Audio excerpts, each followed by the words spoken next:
सरफरोशी की तमन्ना अब हमारे दिल में है, देखना है जोर कितना बाजुए कातिल में है। आज मेरे साथ हैं जुबिंदरजीत सिंह, जिन्होंने एक बुक लिखी जिसका नाम है discovery of Bhagat Singh pistol and his अहिंसा। सर, सबसे पहले न्यूज़ 24 पे आपका स्वागत है। Thank you. जो आपने ये बुक लिखी है discovery of Bhagat Singh pistol, ये कैसे शुरुआत हुई, कैसे आपको पता चला कि भगत सिंह की जो पिस्टल है, जो बंदूक है, कहाँ पड़ी, कहाँ से, इसका क्या पूरा ये मेरी रिसर्च एक्चुअली शुरू हुई थी 2005-06 में, जब मैं लुधियाना में as a crime reporter posted था। तो तब कुछ अखबारों में आर्टिकल्स आए थे कि भगत सिंह की बहुत सारी जो उनके साथ एसोसिएटेड चीज़ें हैं वो गायब हैं और गुमी हुई हैं, अभी तक मिल नहीं रही। तो पिस्टल उनमें से एक थी और ये उसमें सस्पिशन था कि यहाँ वो लाहौर मालखाना में जहाँ पे उनका ट्रायल चला था, यहाँ ये फिलौर पुलिस एकेडमी है जहाँ पे बहुत सारा फ्रीडम फाइटर्स के रिलेटेड सामान वहीं पे म्यूज़ियम में रखा जाता था और कैडेट्स को पढ़ाया जाता था। तो वहाँ पे तब मैंने ढूंढने की कोशिश की, लेकिन मुझे कोई सक्सेस नहीं मिली। 2016-17 में कुछ अखबारों में फिर से आर्टिकल्स आए, हमारे ट्रिब्यून में भी आए कि भगत सिंह की जो पिस्टल है वो लाहौर में नहीं है। कुछ रिसर्चर्स वहाँ गए थे और ये भी लिखा गया कि वो फिलौर में भी नहीं है, तो वो कहाँ पे है। लेकिन उन आर्टिकल्स में सबसे बड़ी बात थी कि उसमें पिस्टल का नंबर दिया हुआ था 168896 और ये यूएस सेमी ऑटोमेटिक .32 पिस्टल थी।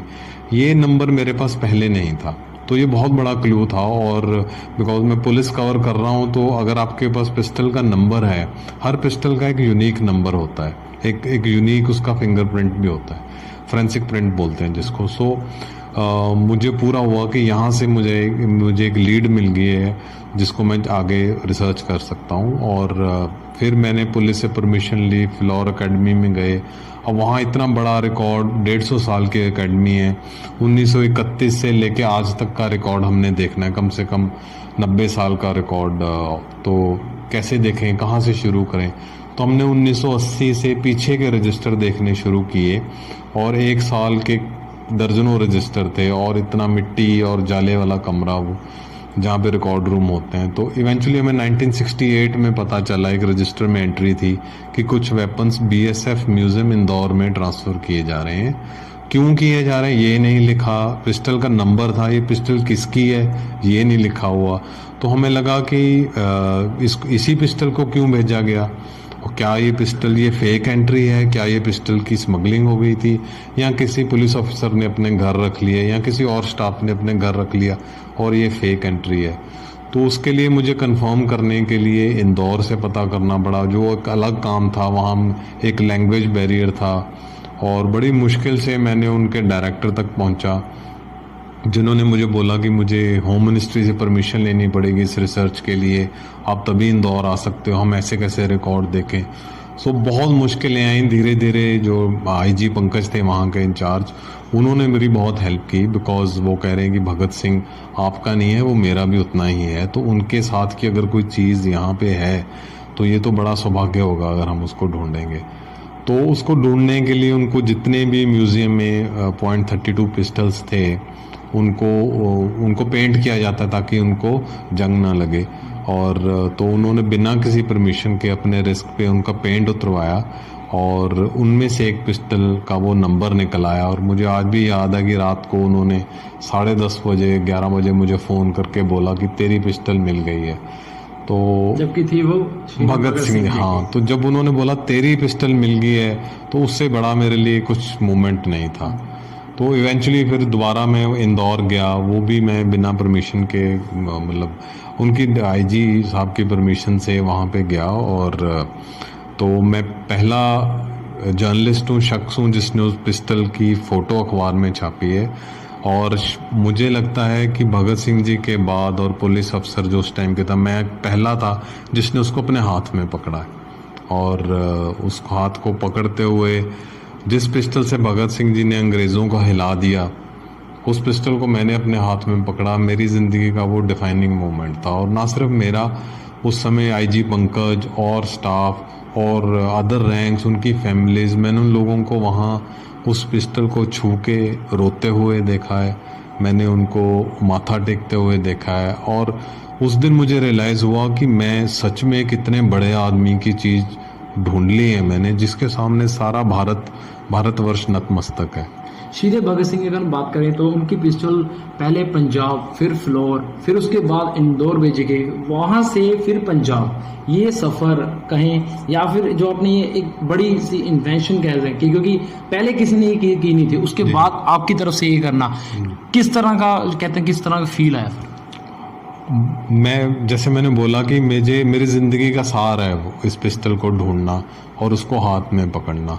और बाद में जब उस पिस्टल को ढूंढा गया तो मैंने उसके बारे में किताब लिखने का भी सोचा, और फिर पंजाब गवर्नमेंट ने कुछ चिट्ठियां लिखी बीएसएफ को, और एचसी अरोड़ा हैं बड़े सीनियर लॉयर हाई कोर्ट में, उन्होंने पिटिशन दी कि ये पिस्टल पंजाब में आना चाहिए। और इवेंचुअली बीएसएफ ने माना, हालांकि वो 1.5 साल तक केस चला। बाद में पिस्टल को अब हुसैनी वाला पंजाब में लाया गया है, बीएसएफ के म्यूज़ियम में रखा गया है। और ये वो जगह है जहाँ पे भगत सिंह जी का अंतिम संस्कार हुआ था राजगुरु और सुखदेव जी के साथ, तो बहुत ही पावन और पवित्र जगह है वो। और वहीं पे 23 मार्च को शहीदों के मेले लगते हैं। और लेकिन वो जर्नी मेरी 2 फेस में हो गई। पिस्टल मिल गया, वो पंजाब में वापस आ गई, अब कोई भी उसको वहाँ पे देख सकता है। जब इंदौर से पंजाब वापस पिस्टल लाई गई, क्या सरकार की तरफ से कुछ किया गया था या फिर हम बात करें किसी मंत्री की तरफ से कुछ लेटर वगैरह दी गई हो? हाँ, उस समय जो अभी चीफ मिनिस्टर बने चरणजीत चन्नी, उनका बहुत उन्होंने इसको फॉलो किया था। डीजीपी सुरेश अरोड़ा थे, उन्होंने इसको फॉलो किया था। मनप्रीत बादल ने भी चिट्ठी लिखी थी, लेकिन इसके में मेन कंट्रीब्यूशन जो एचसी अरोड़ा हैं उन्होंने किया। जैसे कि सरकारों का होता है, वो एक चिट्ठी लिख के फिर भूल जाते हैं, उसको कोई फॉलो नहीं करता। अरोड़ा साहब ने, एचसी अरोड़ा ने हाई कोर्ट में इसको केस लड़ा, उन्होंने काफ़ी फॉलो किया। मैंने उनके साथ काफ़ी कॉरेस्पॉन्डेंस की बीएसएफ के साथ। सरकार का उस लेवल का सपोर्ट नहीं रहा और ना ही उनकी उस लेवल की एप्रिसिएशन रही है। जैसे अभी जो पिछले चीफ मिनिस्टर थे, उन्होंने ब्रिटिश गवर्नमेंट को चिट्ठी लिखी है कि उनकी शहीद उधम सिंह जी की पिस्टल वहाँ पे पड़ी है, इंग्लैंड में पड़ी है, तो आप उसको भारत भेजो। तो जो अपने पास हम पिस्टल ढूंढ के लाए, उसको तो आप देखने भी नहीं गए आज तक। उसके बारे में आपने कभी एक स्टेटमेंट भी नहीं दी। वो सिर्फ वो नहीं, वो जितने भी पॉलिटिशियंस हैं उनमें से कोई भी नहीं वहाँ पे गया है। भगत सिंह की आइडिया सारे लोग चुराते हैं, उनकी फ़ोटोज़ लगाते हैं। जैसे ही चन्नी जी बने हैं, वो भी भगत सिंह जी आगे माथा टेक के आए हैं।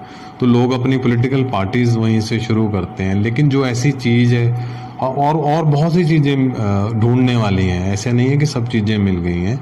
लेकिन अगर गवर्नमेंट सपोर्ट करे, मेरे पास शायद कुछ रिसोर्सेज थे, मैं पुलिस डिपार्टमेंट कवर कर रहा हूँ 20 साल से, तो अपने कांटेक्ट से मैंने इसमें हेल्प की। लेकिन बहुत से लोग हैं जिनकी रिसर्च बीच में ही फंसी पड़ी है।